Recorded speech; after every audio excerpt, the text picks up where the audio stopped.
All right, good morning. My name is Rob Merritt. I'm owner, operator of Laying It Down Kitchen and Bath. We're in Matthews, North Carolina.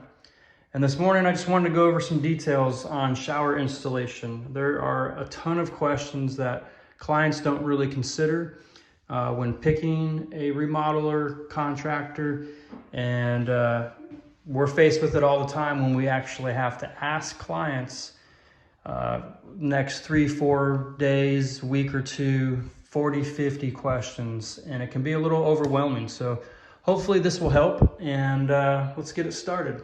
On this specific shower, we actually did a linear drain, which is, I think, really cool. It's more of a contemporary modern look. The floor pitches all one direction to a trough style drain, and this guy pops right out of here. This is a tile ready, so you can pretty much use the floor tile and you just install the tile into the grate as well. You want to match it up so grout joints complement and flow. You can wipe all this down right into a grate. Boom, pop it out of there, clean it out, pop it right back in. Pretty simple. Visually, I like it, super clean. It does cost more labor. The actual trough drain is going to cost a bit more than what a standard drain is, so things to consider there.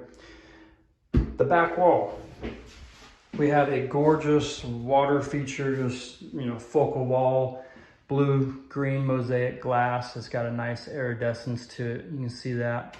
So it's got a lot going on. We wanted to keep the sidewalls a little bit more simplified, keep it toned down, so let that back wall just really pop. A lot of grout, so people are concerned about using a mosaic tile, especially on a floor. Here, you didn't have to use a mosaic. I prefer a mosaic on the floor for pitch, but in this scenario with the linear drain, you could go with a larger tile. Again, it's not what the client was going for here. Back to the grout, we use a stain-proof grout. No sealer needed, so it's very low maintenance.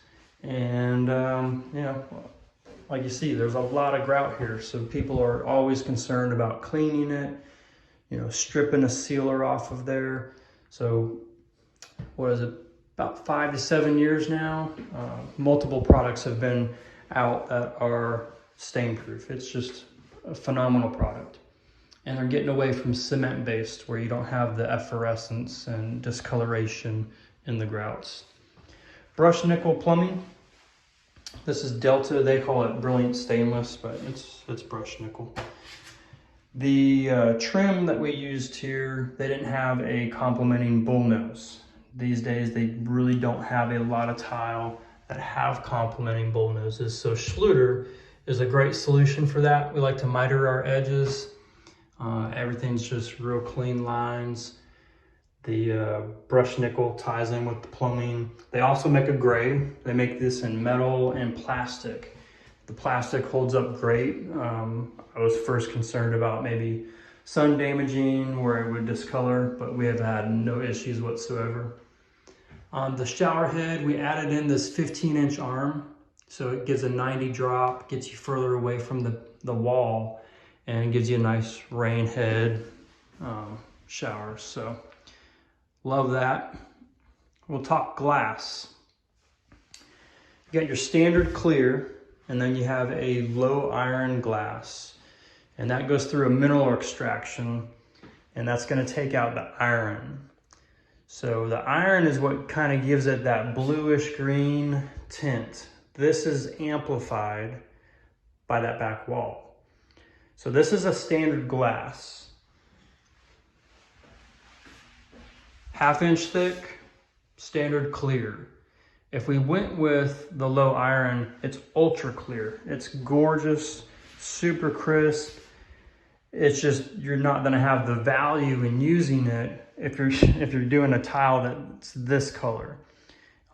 Even with a neutral like a gray or a beige, again, I don't feel the values there. If it's a white tile, then you're going to see that white tile tinted. It's going to look shadowed. So I think the value's there in doing the low iron, only with the white tile.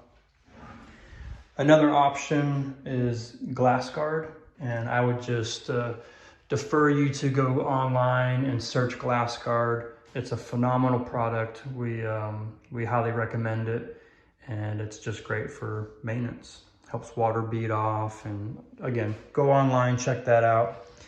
Solid surface. We pretty much don't do any tile anymore on shower curbs. Solid surface, you don't have any grout joints. We pitch it, and then when you squeegee your glass, I would recommend squeegeeing the solid surface as well. Water is going to sit static on the edge, so you just squeegee down, pull it in, good to go. Let's see, layout. I think we did talk about that. We just kept the sidewalls real simple. This is what we call a soldier stack. So it's a vertical lay, but it's a straight lay. And soldier stack just because they're, side by side. So that simplifies it. The tile itself has got a little bit of movement, which I love. It mimics stone. It's a through body porcelain, so it's really good. Strength wise, it's going to hold up to a lot of wear and tear. Polished finish, which again, I love it. Contrasts the floor, so a lot of times I don't like to use a Mosaic that is polished, but you can, because the grout joints, that gives you your traction. All right, well, thanks for viewing this video. There's a ton more questions, and I'm going to try to answer those as we get into more videos, but I hope this helps, and I appreciate you viewing the video. Take care.